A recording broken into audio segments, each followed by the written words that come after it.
Hey guys, it's Kendra. I'm wanting to introduce you guys to this build. I called it Ridgeview. I think it turned out really well, but it definitely took me a while. So because of that, this video is kind of long. I'm sorry about that. I sped it up pretty fast and I didn't want to go any faster because I don't think it'd be bearable to watch. So I did my best. Same warning as always, I ramble. So if you're not here for that, go ahead and mute me. I won't be offended. And then also, especially because this video is so long, there are timestamps down in the description. So if you are tired of me roofing forever, doing the landscaping or whatever, just go ahead and go down there and then skip forward to whatever part you do care about. So with that, we'll move on to the build. Oh, one more warning actually. My dogs are very excited to be alive today. And because of that, there's pretty much no chance I'm gonna make it through this video without you guys being able to hear them in the background. You can probably hear them now. They're like playing, I don't know. They're so ridiculous today. But I didn't want to wait for them to be quiet because this video would never come out. Oh my gosh. They're so cute, guys, but they're such a pain. I don't know if you can hear that. It's like the cutest / most annoying thing on the face of the earth. Anyway, this build. You guys seem to like the style of sort of the northwesty mountain lake kind of vibe last time, which is such a style that I honestly don't see very many places, but it just feels so much like home to me. It's kind of funny because it's not like there's very many houses like that on Lake Coeur d'Alene. You know, they're super, super nice houses, and most of the houses do not look like that, you know. My parents' house doesn't really have that style either, but for whatever reason, it's just so like distinguishable to me. So yeah, anyway, I wanted to do another house in that same sort of style, but I decided to go with a house that might be kind of like up on a mountain and not necessarily right on the lake. So it's got a little bit less of a beachy vibe. It still has a little bit of water because I couldn't not do that apparently, but it's a little bit different. I also really enjoyed doing something a little bit different last time, so this time I decided to make this house on a bunch of different levels and sort of try to give it the look of being built into a hill, which was fun, but also it's such a giant pain. That's why you'll see that like a bunch of the levels aren't actually connected on the inside. It's just because of the Sims restrictions and everything like that. It's one of those things that you can definitely cheat, so there's ways to like make the roofs be on different levels and stuff like that without doing this, while still making all of the rooms and everything connected. But when you do that, it, like if you guys were to download it from the gallery or something, it would show up looking wonky for you. It wouldn't download in place the same way that it looks, you know, in the thumbnail or the way it looks in my game. So I just feel like that's, you know, it's not as much fun for you if you can't download and play it. But I could do a tutorial on that if you guys are interested. I just don't use it very much because if it's not downloadable from the gallery, it's not as much fun. So anyway, I wanted to do the terrain in this build a little bit earlier because there was some interest in that last time. T.O.O.L is such an awesome thing, but it's also really takes some time to get used to.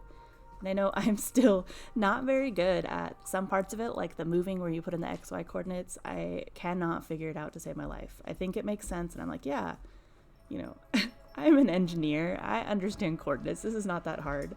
And then I'm like, okay, move it one to the left, and then it like disappears, and I have no idea. I just feel like the dumbest person on the face of the earth, but I cannot figure that out. But elevation, I am pretty getting used to, so anyway.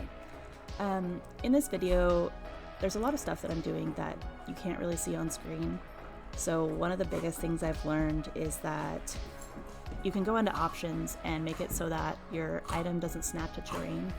Which all that means is if you place it, you know, wherever you place it first, the height that you place it first, that's the height it's going to stay at. So if you place it on the lowest level of your terrain, I guess, when you go in and move it around, it's going to stay at that same level. So like for this build, there were a bunch of rocks that I was placing that I placed down first, and then I kind of went into Tool and I highlighted them and I clicked around to move them. And you're like probably looking at it like, I don't understand how to do that. So that's what I'm doing. You can also clone objects by Shift and Alt at the same time, which is another thing I'm doing. And when you have a thing highlighted in green in Tool and you still have the tool window open, when you click around, it'll move it. So I do that a couple times in this video too. Hopefully that makes sense. I don't know how to explain it any better.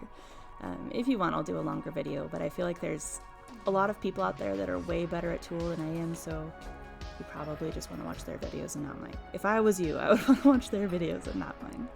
But happy to do it if it would be helpful to anyone. So with this little area, I wanted it to be like a little garage thing, except I was sort of inspired. There's, in northern Idaho, there's a lake called Pend Oreille, and there's a tiny little town called Bayview, which is on the lake, and there's a couple houses like up, like it's a super steep lake, like they test submarines there, you know, it's like a deep, deep, deep lake. And so around it, it's mountains, and it basically is just like a sheer cliff that goes straight down in the water. It's crazy. So a lot of the homes around there, you have to like go up or down stairs to get to them, and then they just have huge decks, and they end up being like 3 or 4 stories just because the cliff is so steep. And then maybe sometimes they have like a little boathouse on the lake and like it looks like a chairlift. I don't know. It's like got a little track and it pulls you up and down the hill. You can sit in it. Anyway, I wanted this little garage thing to kind of have vibes like that. You know, so you could drive your car in, but you're definitely still going to have to do some walking. I'm kind of near my parents' house with this front thing. There's this one house I've always thought is really cool, like when I went around selling Girl Scout cookies, that basically like there were 3 or 4 different parts of the house, and to get around, you had to go outside into these stairs. Like it was kind of like staggered.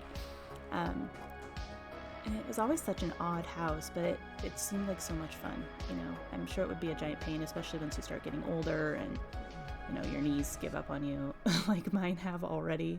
But yeah, I don't know. I just thought it was such a cool looking house. So anyway, I really like the way that this house looks. And I think like in real life, I can feel the vibe that it would have and like kind of what it would look like and everything like that. But I'm not sure I'd want to play it in The Sims because it's got all those stairs. And you guys know, for whatever reason, The Sims take eons to go up and down the stairs. You know, you're never getting anywhere if you go up and down the stairs. It's definitely going to take you, you know, 4 hours to make your breakfast, but it's also going to take you 4 hours to get to the kitchen, and it's just kind of a pain. But I think the house turned out really cool, and maybe it's pretty enough you'd want to live in it or play with it. But I don't know, you guys let me know. And also, let me know if you guys like me building stuff that maybe isn't the best for playing. Usually I try to make it super playable, which is part of why they're playing chase, really helpful.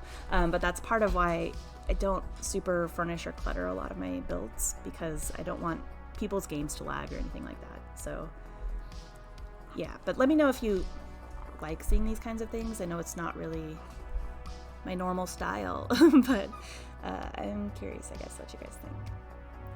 Anyway, I think that's just about, well, I guess before I go, I'll talk about these things. I had some questions about these roof decorations. So these are from Get Together, and the first time I used them, I tried to make something that looked really similar out of the debug fence posts so that the thing could be just, you know, just base game. But when I did it, it just didn't look quite right, and so I decided to just use these Get Together decorations. But because of the way that the game tries to place them, they don't quite sit under the roof. You know, they try to sit above the roof, and that drives me crazy. So I ended up needing to use Tool to make them the right height, and you know, it was such a pain trying to like place them just right so that the beams would show through the front, but the little roof of the thing wouldn't show through like the front. Like the trim of the roof would still be covering the front of the roof of the support. I don't know if that makes sense, but anyway, it was kind of a pain. Hopefully you guys can see what I'm doing, but if when I eventually maybe someday make a slower video showing kind of the landscaping with the tool, I could try to include this part too. Let me guys know what you think. But anyway, I think that's really it for me rambling today. So I hope you enjoy this build. Please let me know what you think and what you'd like to see more of. I'm really enjoying the style right now, but I'm not sure how much longer I can keep up with doing these long videos. They take me so long to edit. And then when I watch them back, I'm like, oh my gosh, I missed all that stuff. But it's just so long. I think this one was around 3.5 hours of build time. So I tried. It's just, I'm kind of slow, especially because it's not a style I do often. So it was a bit of a struggle. Anyway, I think that's it. I'll stop rambling. I hope you guys enjoy the video, and I hope you like the build. But if you do or don't, please let me know. I'm curious. And thanks for watching. Thanks for your support. Have a great day. Happy simming.